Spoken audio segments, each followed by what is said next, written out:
Bore da pawb a chroeso cynnes iawn i'n gwasanaeth y bore yma. Jyst rai pethau, mae rhan fwyaf o digwyddiadau ar y taflen, felly mae gennych chi un o hein. Dau peth. Newch chi aros am dipyn bach jyst ar ôl y gwasanaeth. Mae Deion Manon eisiau siarad am yr adeilad tipyn bach, jyst pethau bach. Ac dwi'n meddwl mae Ionawr eisiau siarad am cylch deiniol. Felly, os newch chi jyst aros tipyn bach ar ôl y gwasanaeth y bore yma. Dwi wedi bod yn rhy gynnar y bore yma, dwi'n meddwl, ond dyna ni. Dim byd arall, dwi'n meddwl. Jyst i feddwl am pobl sy'n trio am ordynasiwn y wythnos sy'n dŵad. Dwi'n mynd i y llyfrgell yn Gladstones ac mae yna 6 o bobl sydd yn just cael wythnos y cyfweliadau.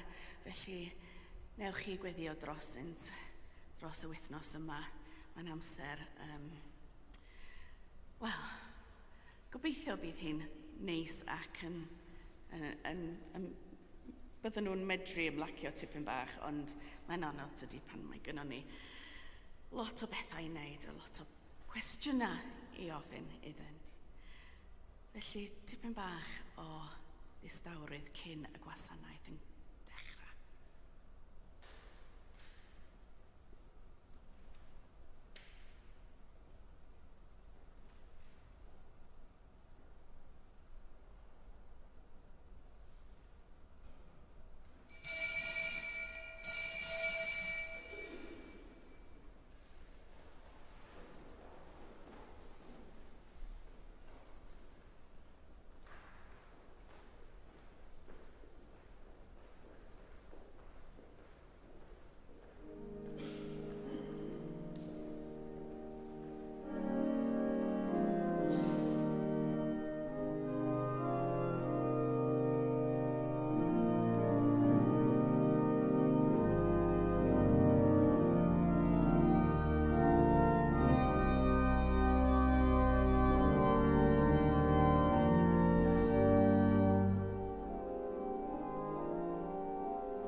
Yn enw'r Tad a'r Mab a'r Ysbryd Glân.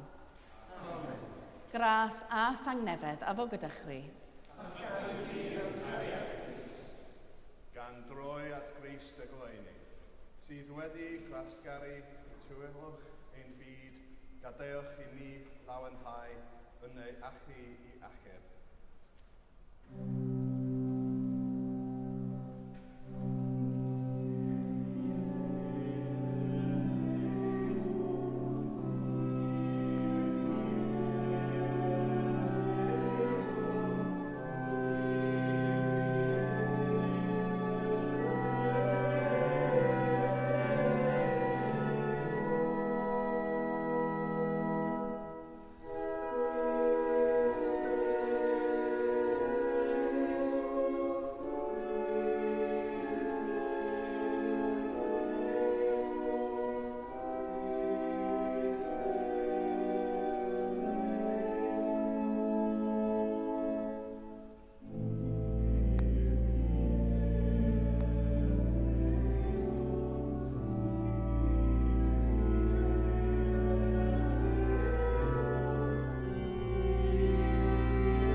Dad Nefol, yr ydym wedi pechu ar feddwl gair a gweithred, a heb wneud yr hyn a ddylem, mae'n wyddrwg gennym, ac yr ydym o ddifri fyned i farhau.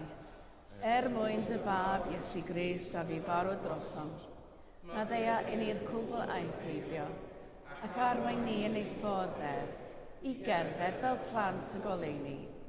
Amen.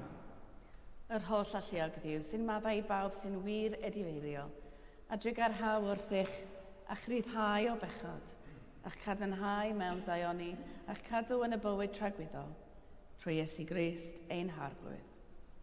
Amen.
Gweddiwn, holl alluog Dduw, a barodd i oleini'r efengyl llewychu trwy'r holl byd, trwy brygethu dy was Sant Paul. Caniata i ni sy'n dathlu ei droedigaeth rhyfeddol, ei ganlyn trwy dystiolaethu eithwirionedd trwy Iesu Grist ein harglwydd. y boedd o gyda thi a'r ysbryd glân, bob anrhydedd a gogoniant, yn awr ac am byth. Amen.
Darlleniad o ran gyntaf y 9fed bennod o lyfr yr Actau. Troedigaeth Paul. Yr oedd Saul yn dal i chwythu bygythion angheuol yn erbyn disgyblion yr arglwydd, ac fe aeth at yr archoffeiriad a gofyn iddo am lythyrau at y synagogau yn Damascus, fel os byddai'n cael hyd i ryw rai o bobl y ffordd, yn wir neu'n wragedd, y gallai ei dal a dod â hwy i Jerusalem. Pan oedd ar ei daith ac yn agasau at Damascus, yn sydyn ffachiodd o'i amgylch oleuni o'r nef. Syrthiodd ar lawr a chlywed lais yn dweud wrtho, Saul, Saul, paham yr wyt yn fy erlid i? Dywedodd yn tai, pwy wyt ti arglwydd?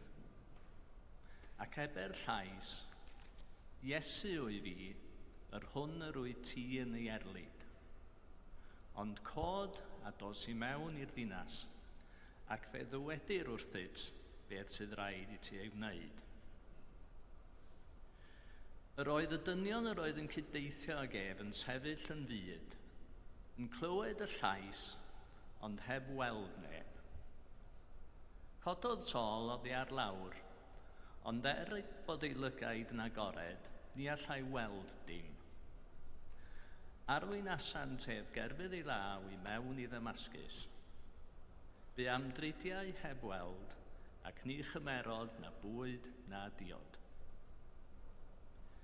Roedd rhyw ddisgybl yn Damascus o'r enw Ananias, a dywedodd yr arglwydd wrtho ef mewn gweledigaeth. Ananias. Dywedodd yn tai, dyma fi, arglwydd. Ac meddai'r arglwydd wrtho, cod a dos i'r stryd a elwir y stryd union, a gofyn yn hyd Judas am ddyn o Darsus o'r enw Saul. Cei hyd iddo yno yn gwedio. Ac mae wedi gweld mewn gweledigaeth ddyn o'r enw Ananias yn dod i mewn ac yn rhoi ei ddwylo arno i roi ei olwg yn ôl iddo. Atebodd Ananias, arglwydd rwyf wedi clywed gan lawer am y dyn hwn, faint o ddrwg y mae wedi ymwneud i'r saint di yn Jerusalem.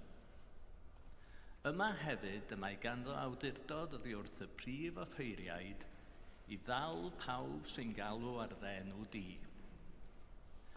Ond dywedodd yr arglwydd wrtho, dos di, llestr dewis i mi yw hwn, i ddwyn fenw ger bron y cenhedloedd a'i brenhinoedd, a cher bron pant Israel. Dangosa fi iddo faint sy'n rhaid iddo i ddioddef dros fenw i. Aeth Ananias ymaith ac i mewn i'r tŷ, a rhoddodd ei ddwylo arno a dweud, y brawd Saul, yr arglwydd sydd wedi fe anfon, sef Iesu, yr un a ymddangosodd i ti ar dy ffordd yma, mwyn i ti gael dy olwg yn ôl a thlenwi ar ysbryd glân. Ar unwaith syrthio rhywbeth fel cen oddi ar ei lygaid a chafodd ei olwg yn ôl.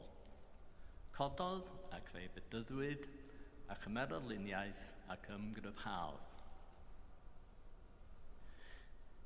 Bu gyda'r disgyblion oedd yn Damascus am rai dyddiau, ac ar unwaith dechreuodd bregethu Iesu yn y synagogau, a chyhoeddi mai mab Duw oedd ef. Roedd pawb oedd yn ei glywed yn rhyfeddu. Onid dyma'r dyn, meddent, a wnaeth ddifrod yn Jerusalem ar y rhai sy'n galw ar yr enw hwn? Ac onid i hyn yr oedd wedi dod yma, sef i fynd â hwy yn rhwym at y prif offeiriaid. Ond yr oedd Saul yn ymrymuso fwy, ac yn drysur Iddewon oedd yn byw yn Damascus, wrth brofi mae Iesu oedd y Mesia.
Yn enw'r Tad a'r Mab a'r Ysbryd Glân.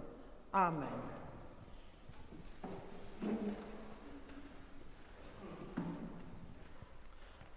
Wel, treiliais yn Nadolig gyda fy nheulu yn Jersey ac, gweithaf deud wrth yn hun, y byddwn i'n mynd â llai o bethau gyda mi y tro hwn, a dwi'n sôn am anrhegion Nadolig. Fe wnes i lenwi'r ces dillad unwaith eto. Emyr dlawd yn mynd â chydig bach y daclus bob tro, a dwi eto i ddysgu sut i wneud hynny. Mae'r diwynydd Jane Williams yn pendroni a oes egwyddor wyddonol bod cyfaint dillad gwyliau yn ehangu i gapasiti'r ces dillad sydd ar gael. Mae'n unigon mawr, ond well mi beidio cael un mwy, dwi'n meddwl. Wel, mae'n sicr yn gwneud hynny'n yn achos i. Mae hi'n awgrymu bod yr rhan fwyaf ohonom yn mynd â llawer mwy o fagiau ar wyliau nag sydd ei hangen arnom. Ac mae hi'n gosod hynny'n erbyn teithwyr backpackers, fel arfer pobl ifanc, a mae hegwyddor yn un syml iawn. Bydd rhaid i mi gario hwn ar fy nhaith, felly oes ei angen arnaf mewn gwirionedd. Beth sydd gan hyn i wneud â darlleniad yr Efengyl heddiw, efallai bod chi'n meddwl? A sut ydyn ni'n ei ddehongli? Mae adleisiau o'r stori hon yn Marc, penod 10 hefyd, yr aelfed adnod ar 15 hyd at adnod 31. A roedd pobl yn ddryslyd ynghylch ar hyn oedd Iesu'n ei olygu wrth gyfoeth yn Nhyrnys Duw. Yn yr olaf, mae sôn am yr oes bresennol a'r oes i ddod. A roedd yr Iddewon ar y pryd yn aros am ddigwyddiad mawr pan fyddai popeth yn newid. Amser pan fyddai cyfiawnder a heddwch yn teyrnasu, a'r Meseia yn dod ac yn dwyn pethau, yr holl bethau hyn i ffrwyth. Mae'r oes i ddod yn gyfeiriad at deyrnas Dduw. Amser pan fyddai popeth yn dod o dan reolaeth Dduw a pan fyddai daioni yn gorchfygu drwg neu drygioni. Mae llawer o Gristnogion yn meddwl ei bod hi'n ddigon nad ydyn nhw erioed wedi cyflawni trosedd difrifol. Mae nhw'n anghofio natur sanctaidd Duw. Mae nhw'n anghofio hyd yn oed pan maen nhw'n colli eu tymer bod hyn hefyd yn tramgwyddo Duw. Yn aml mae natur ddynol yn cael ei denu at y tywyllwch, ac yn Ioan, y 3 benod, a'r 4 adnod ar 15, rydym yn darllen. A dyma'r condemniad, i'r goleuni ddod i'r byd, ond i ddynion garu'r tywyllwch yn hytrach na'r goleuni, am fod ei gweithredoedd yn ddrwg. Wel, dylem ofyn i'r Ysbryd Glân ddangos ein pecha dirusrwydd i ni, a helpu ni i ganfod ewyllus Duw ar gyfer ein bywydau, ac ein harwain ni yn y ffordd gywir. Mae Duw yn drigarog ac mae gan Iesu ddigonedd o tosturi a phryder tyner, hyd yn oed dros y rhai sydd wedi pechu, ac yn enwedig dros y rhai sydd wedi pechu.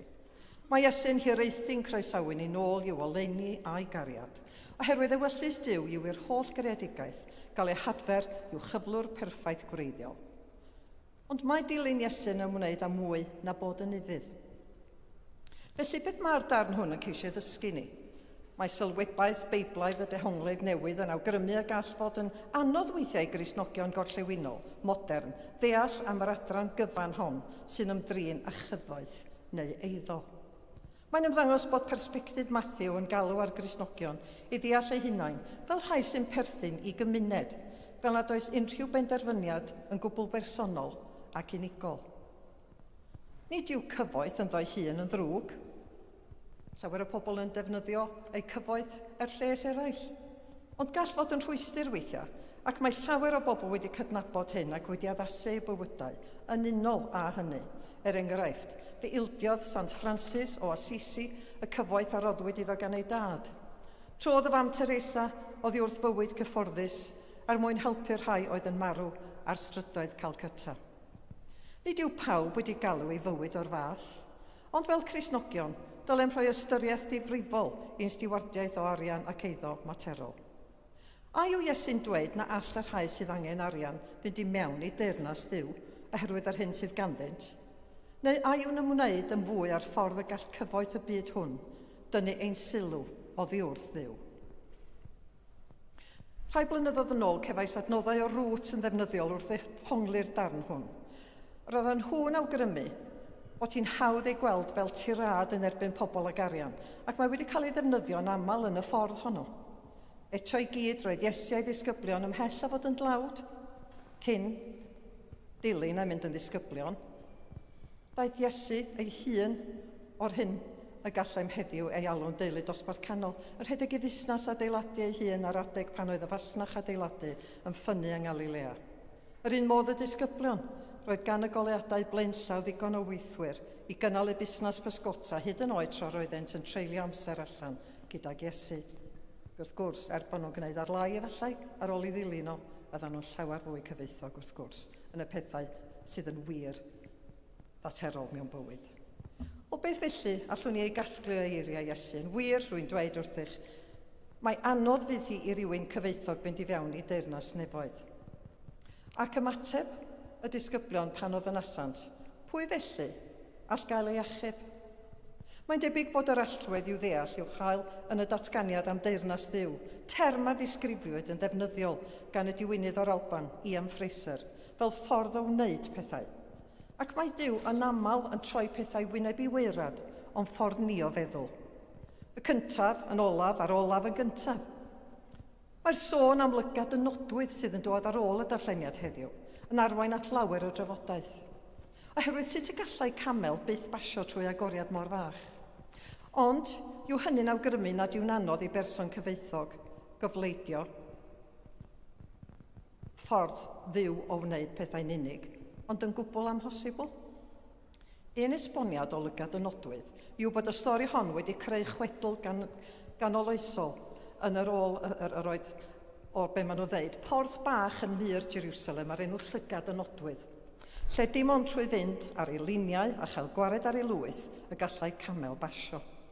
Yn anffodus, nid oes tystiolaeth o fodolaeth porth o'r fath, ac mae esboniad mwy tebygol i'w gael eto yn natur lafar y straeon a mae Marc yn ei hadrodd. Mae'r gair Arameeg am rhaff, gamla, pan gaiff ei gyfieithu'r Groeg yn dod o'n camilos. A'r swnio'n hynod debyg i'r gair Groeg am gamel, camelos. Yr oedd Matthew yn gwybod nad oedd pob Cristion yn gwerthu ei heiddo ac yn rhoi'r tlodion, a bod disgyblion cyfoeth i'w canmol hefyd. Dim ond gyda gan hawster mawr y gallai'r rhaff drwchus basio trwy lygad nodwydd. Byddai angen ei ddatod yn gyntaf, yn union fel mae angen i ni ddatod neu adeiladu ein disgwyliadau naturiol os ydyn ni am ddeall beth oedd Iesu'n siarad amdano mewn gwirionedd yma. Oherwydd mae ei alwad i fod yn ddisgybl, yn wahoddiad i ddatod y ffordd yr ydym yn gweld pethau. A gallai hynny olygu rhoi'r gorau i beth bynnag sy'n ymddangos fwyaf yn bwysig i ni wrth ddechrau gweld y byd a'r bobl trwy lygad Duw. Mae byw'n aberthol yn ymwneud â rhoi cariad Duw o chariad cymydog o'n blaena'n hunan neu neiddo materol. Mae'n ymwneud â pheidio gadael i nwydda bydol ymyrryd a'n galwdigaeth Gristnogol ac am ddarganfod beth sy'n wirioneddol bwysig mewn bywyd. Mae'r sylwebaeth a grybyllwyd uchod yn dweud, mae'r stori hon fel damhegion Iesu yn gwrthsefyll lleihau ei esboniad clir sy'n ffitio'n gyffyrddus o fewn ein categoriau arferol. Fel y damhegion, mae'n cynnig darlun pryfoclyd o ystyr disgyblaeth, ond nid yw'n dweud wrthym yn union beth i'w wneud. Ar ap newyddion y BBC yn y flwyddyn newydd, gwelais erthygl gan person o'r enw Kimberly Wilson, seicolegydd siartredig awgrymodd y dylem gael gwared anhadunidau diet blwyddyn newydd, sydd yn aml yn rhy uchelgeisiol o'r hanner ac sy'n ein hachosi i fethu, ac yn lle hynny, gosod newidiadau cynaliadwy. Ein chwiliau, fel yr esiampl, rhywbeth ystyrlon i ni ein hunan a fydd yn cefnogi ein hiechyd, ein chwiliau ac ansawdd ein bywyd. Roedd yn bethau fel dangos tosturi i ni ein hunain, bod yn amenyddgar, bod yn chwilfrydig, dod o hyd i ffyrdd o fwynhau'r daith, meithu ein hunain ac yn y blaen. Roedd awgrym y bythau newidiadau bach yn rhoi canlyniadau mawr i ni. Felly y cwestiwn yw, pa newidiadau bach allwn ni ei gwneud, a beth allwn ni ei adael allan o'r sach gefn y backpack yna, unwaith y byddwn ni'n penderfynu gadael y ces dillad a theithio o ddifri. Mae dilyn Iesu yn galw am aberth ar ein rhan ni os ydym am gerdded y llwybr i fywyd tragwyddol. Ac, os ydym ni ar unrhyw adeg yn teimlo'n hunanfodlon am y pethau hyn, gan feddwl nad ydym ni mor gyfoethog â hynny, felly ni ddylem ni orfod poeni, byddai'n dda i ni gofio bod pob Iwcarist yn ein hatgoffa bod Iesu eisoes wedi gwneud yr aberth eithaf gan farw drosom ni ar y groes, gan ennill bywyd tragwyddol i ni, os ydym ni yn ei ddilyn nef. A hoffwn orffen drwy rannu gyda chi gerdd y gofynnwyd i mi ei darllen mewn priodas amser maith yn ôl erbyn hyn. Dwedwyd wrthyf am ei rhannu ag eraill. Fe wnes ac fe siaradodd a llawer o bobl. Gobeithio bydd yn siarad â chi heddiw ac y byddwn ni'n hatgoffa o rai newidiadau bach y gallwn ni ei gwneud a fyddai'n dod â newidiadau da yn ein bywydau ni. Felly, y teitl yw Y Cyfweliad a Duw, awdur anhysbys. Breuddwydiais fy mod wedi cael cyfweliad â Duw. Felly, hoffech chi fy nghyfweld gofynodd Duw? Os oes gennych chi'r amser, dywedais i, gwenodd Duw. Amser i yw tragwyddoldeb. Pa gwestiynau sydd gennych chi mewn golwg i mi? Beth sy'n eich synnu fwyaf am ddynol rhyw? Atebodd Duw. Ei bod nhw'n diflasu ar blentyndod, ei bod nhw'n rhithro i dyfu fyny, ac yna'n hirio i fod yn blant eto. Ei bod nhw'n colli eu iechyd i wneud arian, ac yna'n colli eu harian i adfer eu iechyd. Rwy'n feddwl yn bryderus am y dyfodol, ei bod nhw'n anghofio'r presennol, fel nad ydyn nhw'n byw yn y presennol na'r dyfodol. Ei bod nhw'n byw fel pe na fyddan nhw byth yn marw, ac yn marw fel na bydden nhw erioed wedi byw. Cymerodd llaw Duw fy llaw i, ac roedden ni'n dawel am ychydig. Ac yna gofynnais, fel rhiant, beth yw yr rhai o wersi bywyd rydych chi eisiau'ch plant i dysgu? Dysgu na allant wneud i neb ei caru, y cyfan y gallant ei wneud, yw gadael i'w hunain gael ei caru. Dysgu nad yw'n dda ei cymharu ei hunain ag eraill. Dysgu maddau trwy ymarfer maddeuant. Dysgu mai dim ond ychydig eiliadau mae'n ei cymryd i agor clwyfau dwfn yn yr rhai maen nhw'n ei caru, a gall gymryd blynyddoedd lawer i'w hiachau. Dysgu nad yw person cyfeithog yn un sydd ar mwyaf, ond yr un sydd angen y lleiaf. Dysgu bod yna bobl sy'n ei caru'n fawr, ond heb ddysgu eto sut i fynegu neu ddangos eu teimladau. Dysgu y gall dau berson edrych ar yr un peth a'i weld yn wahanol. Dysgu nad yw'n ddigon eu bod nhw'n maddau i'w gilydd, ond rhaid iddyn nhw hefyd faddau iddyn nhw i hunan. Diolch am eich amser, dywedais dy nostyngiedig.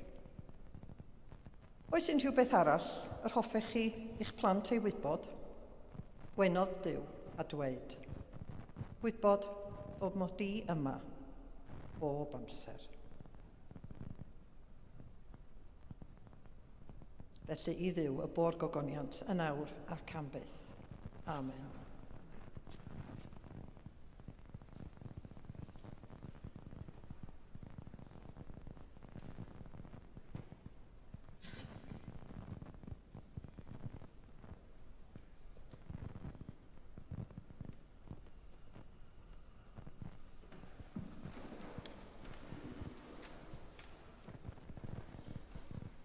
Hyd diweddon credwr bedydd. Yr oedd yn credu ac yn ymddiried yn i'w dad, fy nhonell pob bod a bywyd, yr un yr ydym yn bod ei fwyn.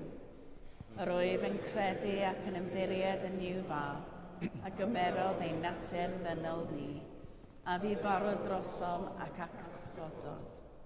Yr oedd yn credu ac yn ymddiried yn i'w ysbryd blan, sy'n rhoi bywyd i bobl Dduw, ac yn ymlygu Crist yn y byd. Dyma ffydd yr eglwys, dyma ein ffydd ni, yr ydym yn credu ac yn ymddiried yn un Duw, Tad, Mab ac Ysbryd Glân. Amen. Anwyl frodyr a chwiorydd, mae goleuni gogoniant Crist wedi gwawrio ar y byd. Gadewch i ni weddio gyda'n gilydd dros y byd a daeth ef i'w waredu, gan ddeisif y bydd yr eglwys yn oleuni cenhedloedd.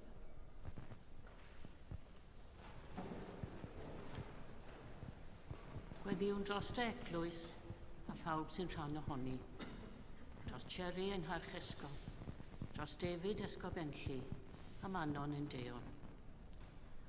Ar wyl Santes Dwynwen, Gweddiwn dros bawb sy'n gwasanaethu ac yn addoli ym Mro Dwynwen yn yr esgobaeth hon. Wrth ddathlu nawdd Sant Cariadon, oedden ni ddiolch am yr hodd o gariad a'r ba bynnag ffyrdd mae'n cael ei fynegu.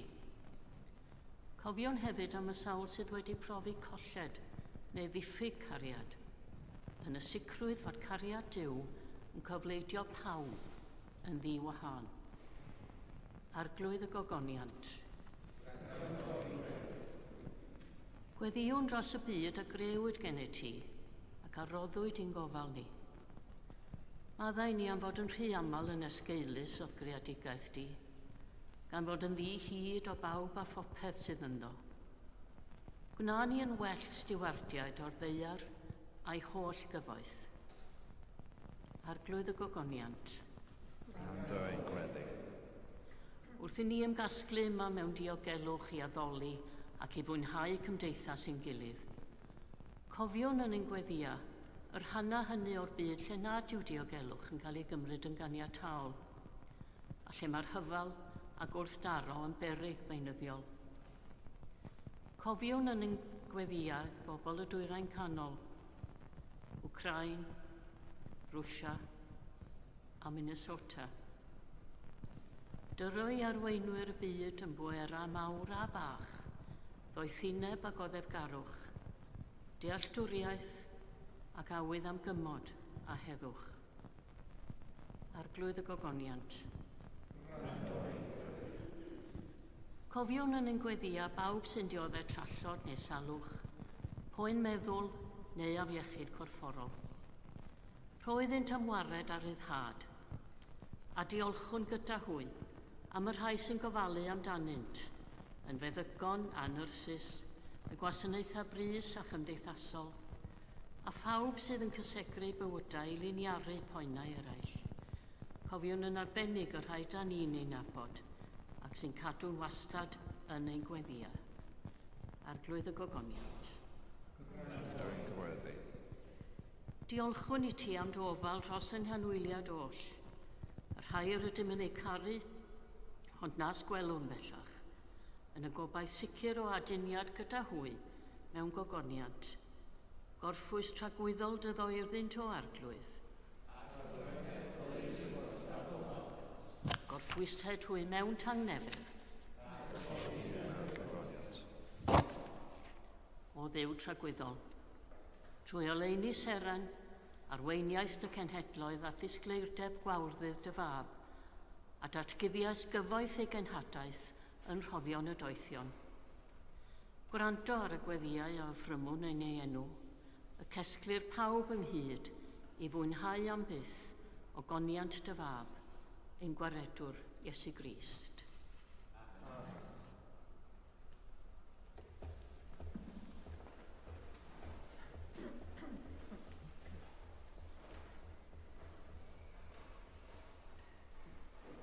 Gogoniant yn y goruchaf i ddiw ac ar y ddeiar tangnefedd i bawb y mae'n ymhyffrydu ynddynt. Tangnefedd yr arglwydd a fo gyda chwi bob amser. A hefyd gyda chi. Gadewch i ni gynnig arwydd o dangnefedd.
Dathlwn gyda'n gilydd roddion a gras diw. Cymerwn y bara hwn, cymerwn y gwyn hwn, i ddilyn y siampl Crist, ac i ifeddhau i'w o'ch ymyn. Yr arglwydd a fo gyda chwi. Dychefwch eich calonnau. Diolchwn i'r arglwydd ein diw. Iawn yn wir, ein dyletswydd a'n llawenydd, bob amser ac ym mhob lle, yw diolch i ti, Dad Sanctaidd, holl alluog a byth fywiol ddiw, trwy Iesu Grist, ein harglwydd. Ac yn awr, dathlwn datguddiad dy ogoniant a ymlygwyd drwy'r gair a daith yn gnawd, a ddolodd y doethion ef yn frenin yr holl genhedloedd. Ar lan y ioddonen, gochmynnais ni i wrando ad anwyl fab wrth iddo gyfodi o ddŵr y bedydd. Yng Nghanna ymlygodd ei allu i dathguddio'r greadigaeth newydd yn y dŵr a drywyd yn wyn. Ef yw'r eniniog, dy feseia di, sy'n dwyn gobaith ac iachawdwriaeth i'r byd. Felly gyda llir angylion a holl gwmpeinau'r nedd, cyhoedden ogoniant dy enw ac ymuno â hwy yn ei hemyn di-derfyn o fawl.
Moliant a diolch i ti y gwir a'r bywiol ddiw, creo'r pob peth roddo'r bywyd.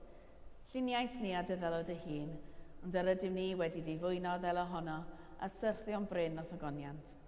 Rhoddwn diolch i ti am anfon dy fab i rannu ein bywyd ni. Fe hildiais ti farwolaeth fel y cael byd ei achub, a'i atgyfodi oddi wrth y meirw, fel y bywyd ni fyw yn ddywedd ac yn te yn omninnau. Sancteiddia at ysbryd y bara hwn a'r gwyn hwn, dyroddion i ni, fel y bont i ni yn gorff a gwaed ein iachawdwr Iesu Grist. Yn os o brydachwyd ef cymerodd fara, ac wedi rhoi diolch, fe torodd a'i rhoi ddisgyblion gan ddweud, cymerwch, yw tewch, hwn yw fy nghorff a roddau drosoch, gnewch hyn cof amdanaf.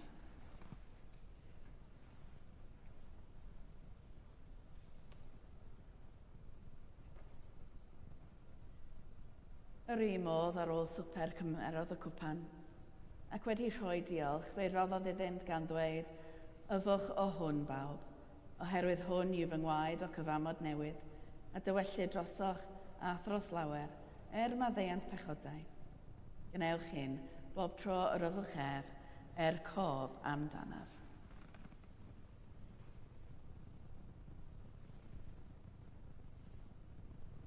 Cynhoeddion ddirgeleth i'r ffydd. Bu farw Crist, atgyfododd Crist, daw Crist mewn gogoniant. Fel y gwchmynodd ef i ni o dad, yr ydym yn cofio Iesu Grist y fab, gan gyhoeddi ei farwolaeth fuddugoliaethus a chan ymlawenhau neu atgyfodiad, a disgwyl iddo ddod mewn gogoniant.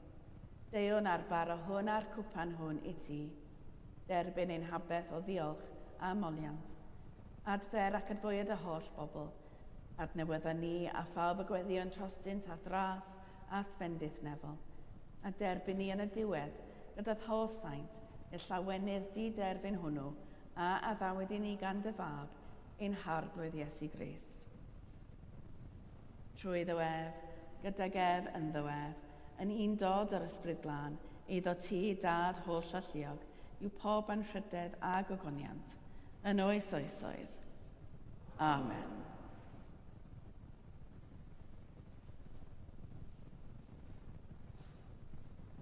Gan lawenhau ym mhresenoldeb Duw yma yn ein plith, fel y dysgodd ein iarchawdwr ni, felly gweddiwn. Ein tad, yr hwnnwyd tan y nefoedd, sancteiddiodd dy enw, deled dy dernas, gwneled dy wyllus, megis yn y nef, felly ar y ddeiar hefyd. Dyro i ni heddiw ein bara benyddiol, a maddau i ni ein dylediol, fel y maddeuon ni ein dyledwyr, ac nac arwain ni i Troedigaeth, eith y gwared ni rhag drwg, gan ei seiddo ti o'r demas, a'r gallu a'r gyfoniad, yn oes oesoedd. Amen. Yr ydym yn torri'r bara hwn i rannu yng nghorff Crist. Yn unau llawer, un corff ydym, gan ein bod ni oll yn rhannu'r un bara.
Dewch, derbynion gorff a gwaed ein harglwydd Iesu Grist, a roddwyd drosom, ac yn borthon arno yn ein calonnau, trwy ffydd, gan rhoi diolch.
Diolchwch i'r arglwydd oherwydd graslon i'w ef. Dduw tragwyddol, cysur y gothramedig ac iachawr y drylliedig. Horthais ni wrth fwrdd bywyd a gobaith. Disgyn ni lwybr a ddfwynder a thangnefedd, mwyn ein holl fyd gydnabod ternas dy fab, Iesu Grist, ein harglwydd. Amen. Yr arglwydd a fo gyda chwi. Bydde di Grist a gasglodd yn un bopeth dearol a nefol trwy gymryd ein cnawd ni, eich llenwi a'i lawenydd a'i dangnefedd, a bendith diw holl alluog, y tad, y mab a'r ysbryd glân, a fo yn eich plith, ac adrigo gyda chwi yn wastad. Amen. Gan lawenhau yn y gair a naeth cwyd yn gnawd, ewch mewn tangnefedd i gari ac wasanaethu'r arglwydd. Yn enw Crist. Amen.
ella sa'n haws i fi siarad efo'r o flaen y microffon yn hystrach na bod ni'n trafod o gwmpas coffi, ond os da chi eisiau mynd i nôl panad, mae croeso chi mynd i nôl panad lle.